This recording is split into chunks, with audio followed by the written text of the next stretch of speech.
ನನಗೆ ಟಿಕೆಟ್ ಕೊಟ್ರೆ 3 ಲಕ್ಷ ಮತಗಳ ಅಂತರದಿಂದ ನಾನು ಗೆಲ್ತೀನಿ ಅಂತ ಕೊನೆ ಪ್ರಯತ್ನದ ಭಾಗವಾಗಿ ಹೇಳ್ದಂಗೆ ಕಾಣಿಸ್ತಾ ಇದೆ. ನಾಳೆ ನನಗೆ ಟಿಕೆಟ್ ಸಿಗುವ ವಿಶ್ವಾಸ ಇದೆ ಅನ್ನೋದನ್ನ ಕೂಡ ತಮ್ಮ ಫೇಸ್ಬುಕ್ ಲೈವ್ನಲ್ಲಿ ಹೇಳಿದ್ದಾರೆ. ಹಾಗೆ ಅನೇಕ ಎಮೋಷನಲ್ ಮೂಮೆಂಟ್ಸ್ ಅನ್ನ ಕೂಡ ಹೇಳಿದ್ರು. ಹಾಗೆ ಈ 10 ವರ್ಷ ಹೇಗೆ ಸವಾಲಿನದ್ದಾಗಿತ್ತು ಅನ್ನೋದನ್ನ ಕೂಡ ತಿಳಿಸ್ತಾ ಇದ್ರು. ನನ್ನ ಟಿಕೆಟ್ ಬಗ್ಗೆ ತಾಯಿ ಚಾಮುಂಡೇಶ್ವರಿ ಆಶೀರ್ವಾದವನ್ನ ಮಾಡ್ತಾಳೆ ಅಂತ ಕೂಡ ತಿಳಿಸ್ತಾ ಇದ್ದಾರೆ. ಒಂದು ವೇಳೆ ನನಗೆ ಈ ಸಲ ಟಿಕೆಟ್ ಸಿಕ್ಕಿದ್ರೆ ಲೀಡು ದೊಡ್ಡದಾಗಿ ಗೆಲ್ತೀನಿ, ದೊಡ್ಡ ಮಾರ್ಜಿನಲ್ಲಿ ಗೆಲ್ತೀನಿ ಅನ್ನೋ ವಿಶ್ವಾಸವನ್ನ ಕೊನೆ ಕ್ಷಣದ ತನಕ ಇಟ್ಕೊಂಡಿದ್ದಾರೆ ಪ್ರತಾಪ್ ಸಿಂಹ ಅವರು. ಹಾಗೆ ಚಾಡಿಕೋರರು, ಹೊಗಳು ಭಟ್ರು ಅಂತೆಲ್ಲ ಮೆನ್ಷನ್ ಮಾಡಿದ್ದಾರೆ. ಅಂದ್ರೆ ಮೈಸೂರು ರಾಜಕಾರಣದಲ್ಲಿ ಅವರಿಗೆ ಮಿತ್ರರಿಗಿಂತ ಹೆಚ್ಚು ಶತ್ರುಗಳೇ ಇದ್ರು ಅನ್ನೋದು ಕಾಣಿಸ್ತಾ ಇದೆ. ಡೀಟೇಲ್ಸ್ ಕೊಡ್ತಾರೆ ಕೆಪಿ ನಾಗರಾಜ್. ಪ್ರತಾಪ್ ಸಿಂಹ ಅವರ ಫೇಸ್ಬುಕ್ ಲೈವ್ ನ ಪ್ರತಿ ಮಾತನ್ನು ಗಮನಿಸ್ತಾ ಇದ್ರೆ ಒಂದು ಅವರಿಗೆ ಟಿಕೆಟ್ ಸಿಗ್ತಾ ಇಲ್ಲ ಅನ್ನೋದಕ್ಕೆ ಮಾನಸಿಕವಾಗಿ ಅವ್ರು ರೆಡಿ ಆದಂಗೆ ಕಾಣಿಸ್ತಾ ಇದೆ. ಆಮೇಲೆ ವಿದಾಯದ ಭಾಷಣದ ರೀತಿ ಕಾಣಿಸ್ತಾ ಇದೆ ಇದು ಅಂತ.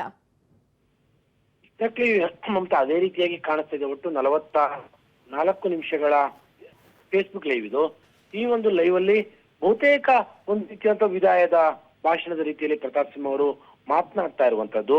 ಪ್ರಮುಖವಾಗಿ ತಾವು 10 ವರ್ಷಗಳಲ್ಲಿ ಏನೇನು ಅಭಿವೃದ್ಧಿ ಕಾರ್ಯವನ್ನ ಮಾಡಿದ್ವಿ ಅನ್ನುವಂಥದ್ದನ್ನ ಹೇಳ್ತಾನೆ ರಾಜಕಾರಣದಲ್ಲಿ ಆಗ್ತಾ ಇರುವಂತಹ ಬದಲಾವಣೆಗಳನ್ನು ಕೂಡ ಬಹಳ ಸೂಕ್ಷ್ಮವಾಗಿ ಪ್ರತಾಪ್ ಸಿಂಹ ಮಾತಾಡಿರುವಂತದ್ದು. ಪ್ರಮುಖವಾಗಿ ಅಲ್ಲೊಂದು ಅಂಶವನ್ನ ಹೇಳ್ತಾರೆ ಮಮತಾ, ಕೆಟ್ಟವರ ಕೆಟ್ಟತನಕ್ಕೂ ಒಂದು ಶಕ್ತಿ ಇರೋದಾದ್ರೆ ಒಳ್ಳೆತನಕ್ಕೂ ಒಳ್ಳೆಯ ಪ್ರಾರ್ಥನೆಗಳಿಗೂ ಕೂಡ ಒಂದು ಶಕ್ತಿ ಇರ್ಬೇಕಾಗುತ್ತೆ.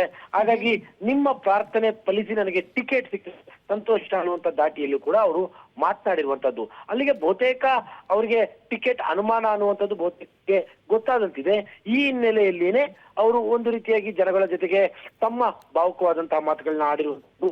ಅದಕ್ಕಿಂತಲೂ ಕೂಡ ಮುಖ್ಯವಾಗಿ ಫೇಸ್ಬುಕ್ ಲೈವ್ ನ ಕೊನೆ ಹಿನ್ನೆಲೆ ಅವರನ್ನು ಮಾತನಾಡ್ತಾ ಇದ್ದಾರೆ.